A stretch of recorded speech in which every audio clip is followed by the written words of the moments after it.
Good morning, everybody. It is an unbelievably awesome day, even more awesome than every other day. I have no reason why. It's just an awesome day. We know why it's awesome. You know what is awesome? Let's today sing. It is Betty White's 91st birthday. That's what we're celebrating today. And if in fact you were in the Northridge earthquake in Southern California in 1994, today would also be the anniversary of that. And so it's a special day. And it is and also, it was the day I came out of the womb. So let's all sing together very quickly. Oh, geez. Okay, maybe not. Happy birthday to you. Happy birthday to you. Happy birthday, dear Casey. Happy birthday to you. Happy birthday. And Dorene, what we haven't told you is the only reason we're bringing up the birthday is we're trying to optimize this video in the search engines better for the song Happy Birthday. That's it. Listen, I think birthdays need to be celebrated. In fact, I'm for birth months being celebrated. There you go. I'm actually for birth decades. Okay. Exactly. Always. Well, welcome everybody to today's Business Banter call. Along with myself out here in Los Angeles, California, we have my co-host, peer friend, goofball, whatever else he wants to call himself, David Asarnow. Looks like the background today we're actually in Atlanta, Georgia. Yeah.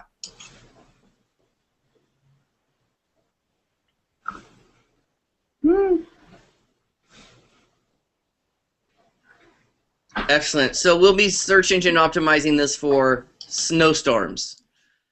And then over again on the west Coast again, we have our chief passionista, our passion officer, the founder and creator of Promote Your Passion and the entire Promote Your Passion community, Ms. Karen Glasser. Karen, welcome. Hello, everyone. Happy Thursday. And we can't hear a single word. We cannot hear you. She keeps acting like we can hear her. I will tell her, we cannot hear you. We are optimizing now for we can't hear you. And that's okay. So today's a very cool show. I'm actually really excited because this is a topic of today's call that I have lived through in the most horrible, wretched, awful, terrible environment. And if I had had Dorene with me, we could have saved the entire problem. So today we're going to be talking about partnerships. And so, David, I had a business partnership once that was actually so bad that I paid him off in $100 bills, $30,000 in a shoebox, and I was so angry that I wouldn't even see him, so I sent somebody to meet him on the side of the road and threw a shoebox of money at him to make him go away. It was horrible. It was. So, exactly. So, David, I'm going to let you introduce Dorene for us this morning so we can get right rolling.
Thank you guys. And you know, unfortunately, so many people, I won't say most, but so many people I meet tell me a story like Casey's, not the shoebox part, but you know, they wish they knew me when, and it's so sad because a lot of it can be really avoided, and that's what I'm about. Hey, Dorene, before we go further, I'm just being texted that people cannot hear David. So David, you must have your microphone muted on your computer. So if you can pop your microphone on your computer and just turn the volume down on on your computer. Do you want me to redo that intro again then? Yeah, let's go ahead. Can we do that? We'll play a double take in Hollywood. Welcome to the show, everybody. Today is well, today we have an amazing guest, so everyone can hear it. By the way, technology is amazing, isn't it? That we're sitting here live on a call, and someone can message us and say, "Hey, I can't hear you." Well, today, keep in mind. Let's just keep in mind that a few short years ago, we were walking around with rotary phones. I mean, when I was a youngin', we had a rotary phone, and then we moved up the scale to a push-button phone with giant numbers. I remember the numbers are like this big on the thing. Yes. And now we're dealing with satellites and technology, and this is being recorded. We've got 4 people. It's amazing. I'm here to say it. I'm taking a stand. I love technology. Awesome. So do I. Well, today's guest is not about technology, but what she is about is rescuing business partnerships. Now, Dorene LeHavi, it's her mission to ensure the success of business partnerships. Heck, if you get into a partnership, you want it to succeed. However, the statistics show that 70% of business partnerships fail. So what she's done is she's put together a partnership agreement that's very different than if you went out there and you hired an attorney to do it for you.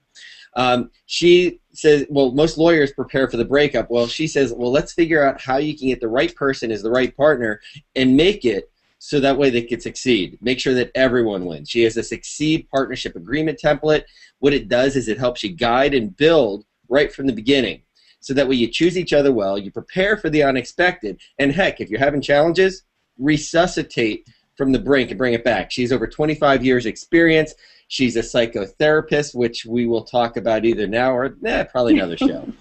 And she has a degree from USC. So welcome, Dorene, to the show today. Thank you. Thank you. I hope we can all be heard. I'm getting the thumbs up from Dallas, Texas, that we can all be heard. Special big thanks to Keith Morales for shooting me over text and letting us know. Otherwise, this would have been only a half optimized video because David would have been cut out. So, well, at least no one heard me singing to you earlier because it is your birthday today. There you go. This feels like Comedy Central. I love it. I know, right? I told you right before the show this is very serious. You're going to have to put your serious, serious face on.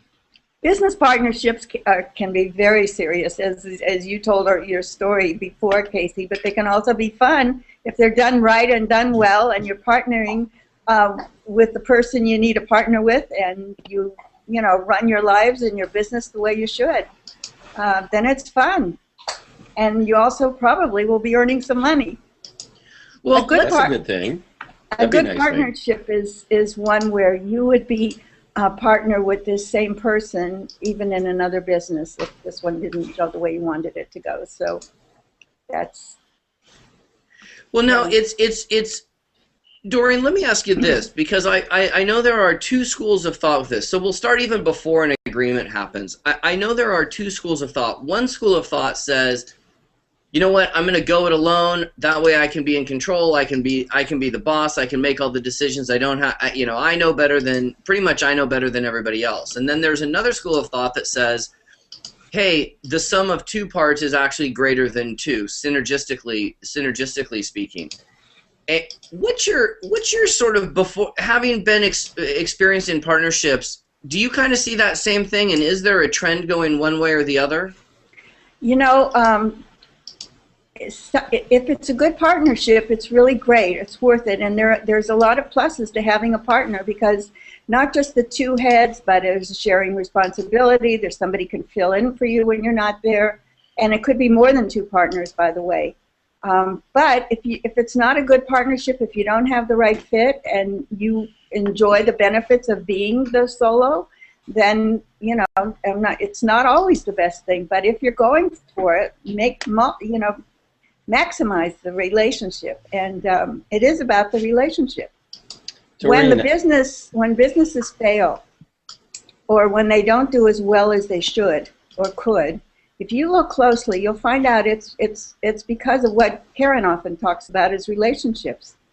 And if you have a partner, that is the ultimate relationship in the business. But you have relationships no matter where you are in a business, with your clients, with your employees, with your customers, with your vendors, with the community you live in. It's all about relationships.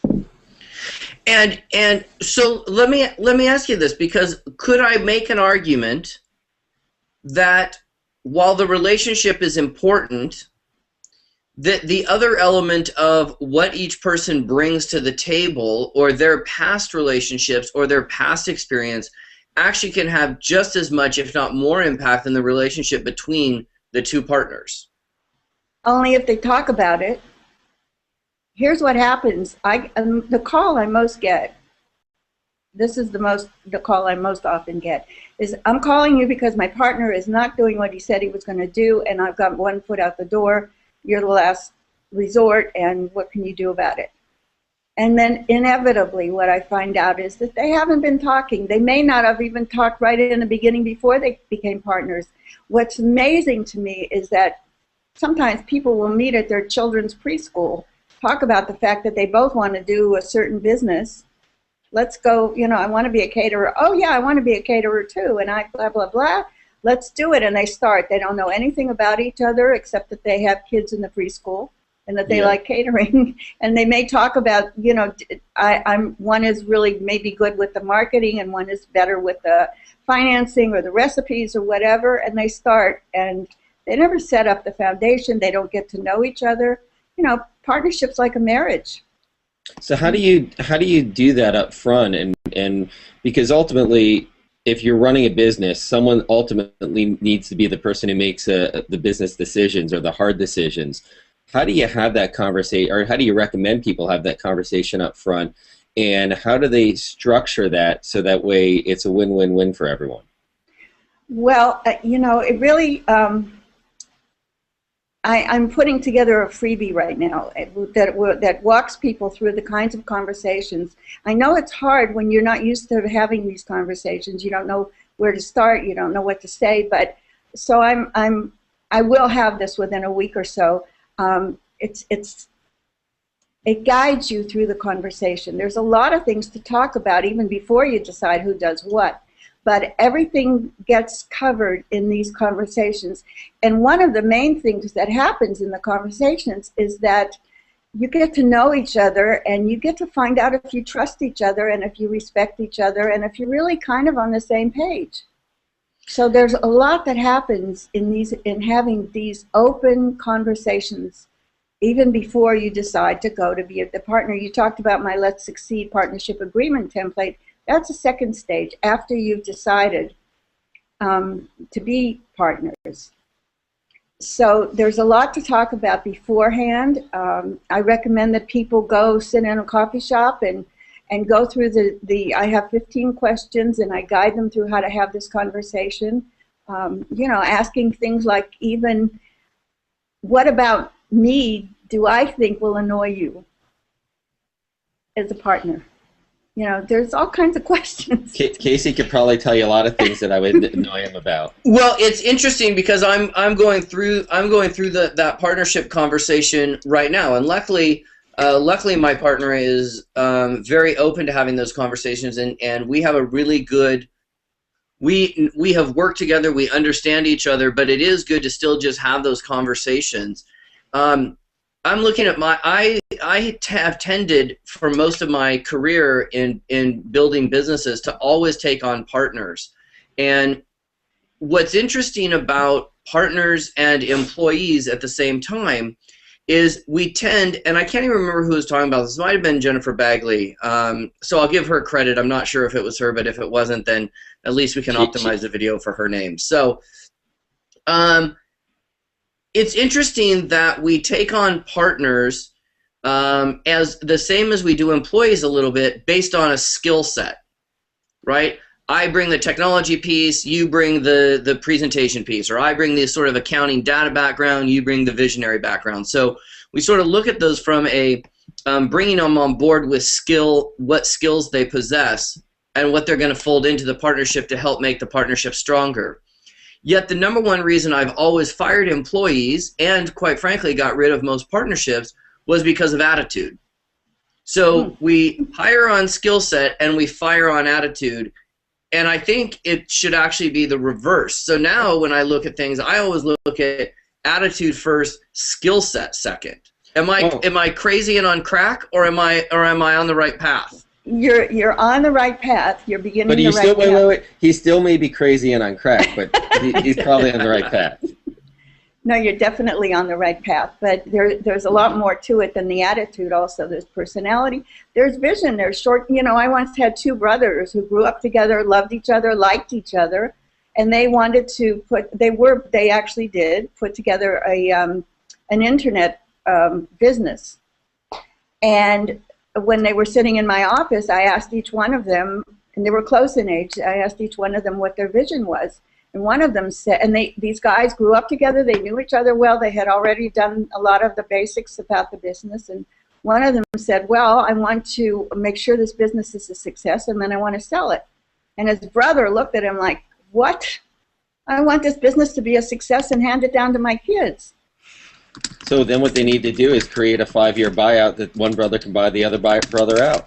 The point is, if you didn't have that conversation, then what happens in 5 years? There's a big surprise, and wow, and maybe an argument and emotions and crisis, and I didn't expect this. So how do you recommend or have that conversation with, okay, beginning with the end in mind, here's our exit strategy and here's the buyout plan. Do you have a unique set of questions that you walk people through that will get that moving forward? What are they? I do. All my questions? Yeah. Well, you're asking her to give away her secret sauce. Well, there's a lot of them. Just a couple of them. Actually, I do give away a sample of the Let's Succeed Partnership Agreement template on my website. You can get a free sample, and you can see some of the questions. But it really does set up how you want to structure, and then it talks about responsibilities.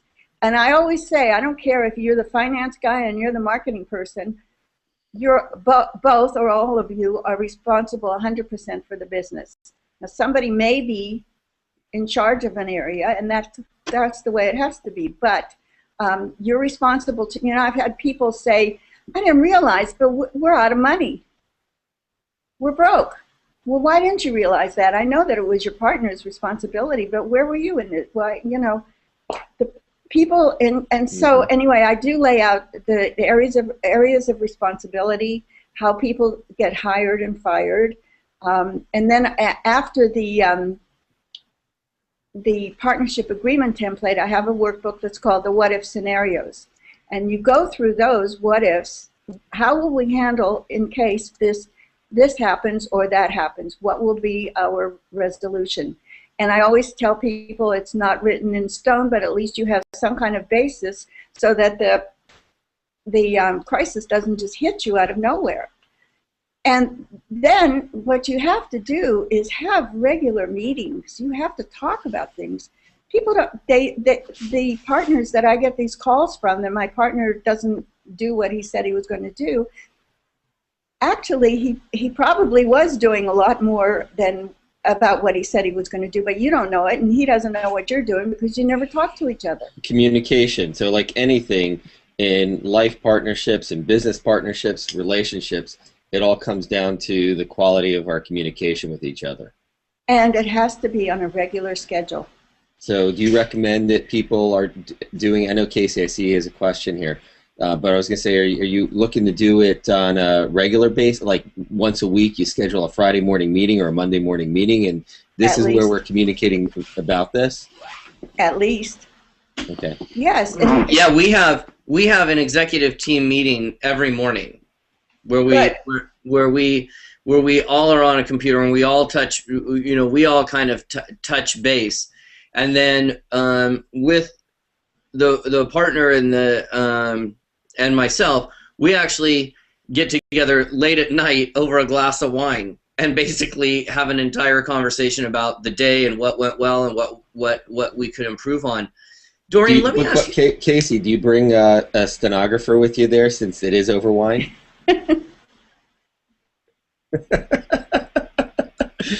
We'll go back to the question. You know what's funny is my brain is working so fast right now trying to come up with a witty comeback, and I'm just going to leave it alone. Sounds good. It's much more fun over wine. And wine seems to be a truth serum at some point. And I have to get this out, I think, because when people listen to this call, it's something that a lot of people don't think about, but it's one of the first things that when I enter into a business partnership conversation, I want to have the conversation up front very quickly on is what happens if you go batty, and what happens if something happens and you get hit by a bus. So what we do, what I will only enter into partnerships with is a buy-sell agreement that includes a life insurance policy and in most cases a disability policy as well. So that if something happens to my business partner, the company pays for the insurance. Each of us get to pick who our beneficiary is. But if something happens to one of us, then our beneficiary gets the money and the partner gets the business, and then it gets evaluated so that we're always increasing it. So that if something happens to my business partner, I don't get locked into having to owning a business with whoever she decided to leave half the company to. Wow, that's a great idea. That's in the partnership agreement. But the beauty of it is it leaves it up to you to decide. That is a great plan, but other people have other plans, and the partnership template has a place to walk you through making those decisions. Everybody needs to make their own decisions. And thinking about family, thinking about your support system, thinking about also not if your partner goes batty, but what if a close member of their family does and they need some time to take care of their family? What happens at that point? How will you deal with that? So there's a lot of unexpected things that come up, and in my program, I want everybody to address all of these. And like I said, your solution won't be written in stone, but at least you have a starting place. And while you're having these conversations, you are really strengthening your relationship as partners. Because absolutely, I think I've had good partnership agreements and terrible partnership agreements, and it all comes down to the agreement. My favorite show on television is The Big Bang Theory, and I don't know if any of you guys watch The Big Bang Theory. Do you watch it, Doreen? I love it. Okay, so Casey, I've never seen it. It's really funny. Well, you are missing out. Then you will have no reference for this. Karen, do you watch it?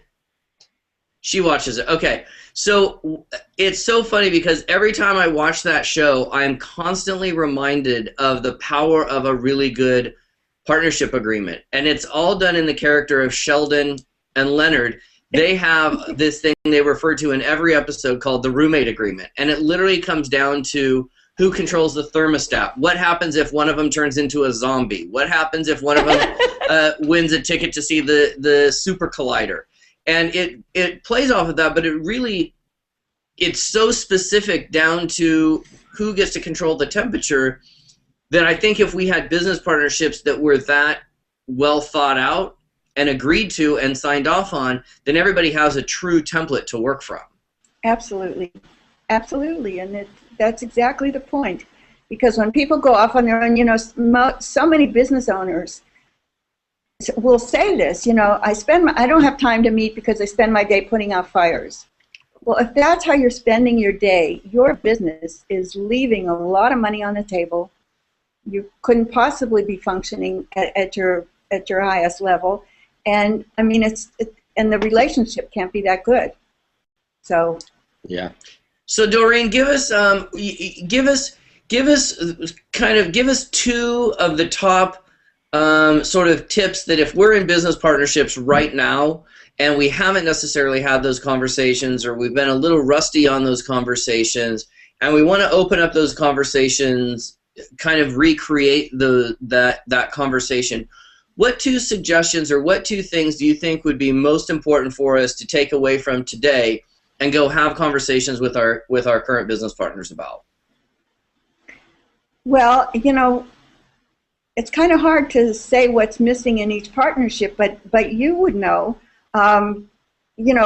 Just to start with, do you have regular scheduled meetings? You said you do, Casey, and you cover so much that you probably are covering most everything, and you hopefully you have an agreement that includes everything. And you might want, if you have all of that in place, you might want to start with the what if scenarios.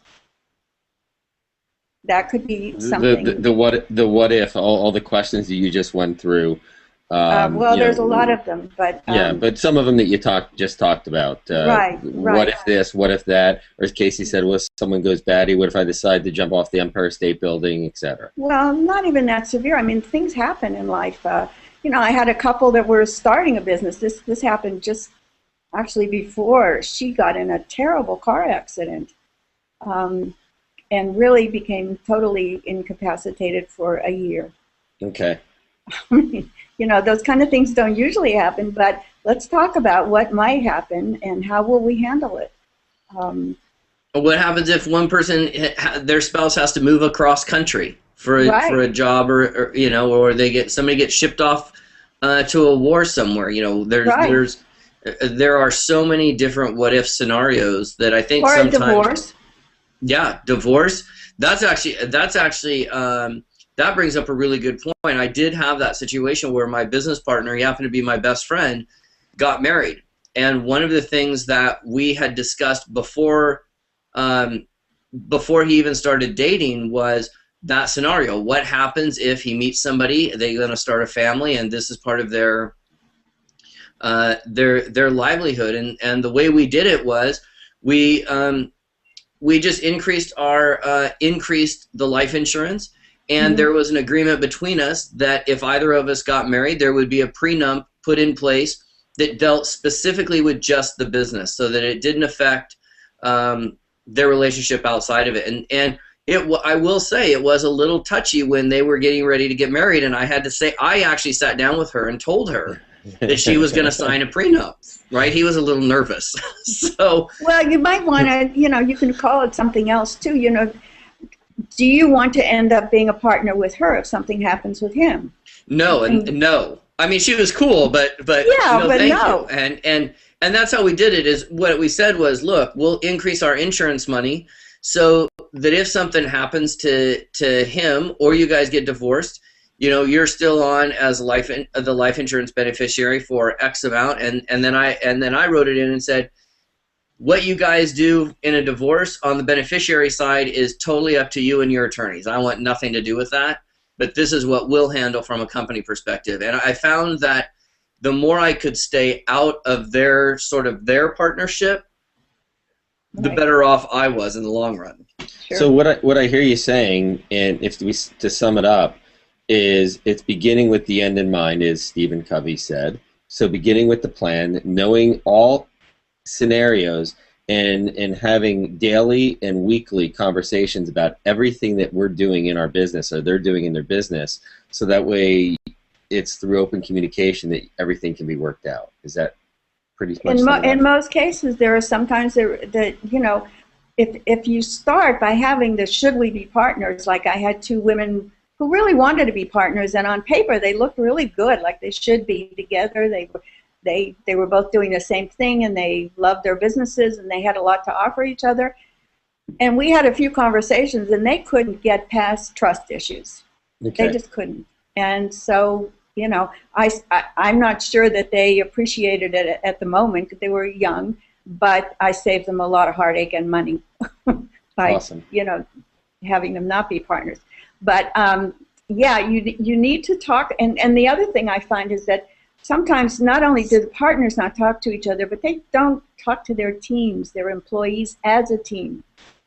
They kind of just deal with each one, and, you know, the marketing and design teams and the fulfillment teams don't know what each other are doing and how their work relates to each other. So it's all about the 2 partners, 3 partners, how many? Yeah. Talking about all these things in their meetings and then carrying it to their management, to their employees as teams, showing the people how important their little piece of the work is, about how it fits into the big picture. It's all about relationships. Fantastic. Awesome. Well, I'm anxious to get off the call and call my business partner. I just want to say, Dorene, and I'll let David wrap us up here, but I just want to say, Dorene, thank you so much. I think this is a topic that's really unique. I don't think a lot of people are really involved in that conversation, and I think it's a conversation that a lot of times is the missing piece, and it can be the missing piece between a very successful business or practice and an unsuccessful one. And I've seen business partnerships dissolve friendships, love relationships, relationships with other vendors, relationships all around, and family members. Family, yeah, it's just it's such an important topic, and I just want to say thank you so much for being on the show. I love having conversations with people that really engage people in a conversation that doesn't normally take place, and I think it's a great facet. I think it's what makes someone like you very valuable to the business community, and so I just want to say thank you for being on the show. And thank you for having me. I really appreciate it. I'd love to get this message out. It's important. Thank you. And I want to acknowledge Karen, because Karen, this was, as Casey said, it's as timely could be for myself and Casey. So when one of the things that we talk about, Dorene, is that sometimes Casey, or many times Casey and I learn just as much as the listeners, and today was absolutely one of those cases. Oh, I'm thrilled. Thank you. So thank you, and you may be getting a phone call from me very, very shortly. Okay, I love it. But anyway, I want to thank you. I thought this was amazing information, and on behalf of Karen, Casey, myself, I want to thank you and thank all of our listeners listening now and listening in the future. Now, one of the things we haven't spoken about yet was if people would like to have information about our weekly calls, who's going to be our guest, what the topics are going to be. And if you want to learn about that, go to promoteyourpassionnow.com.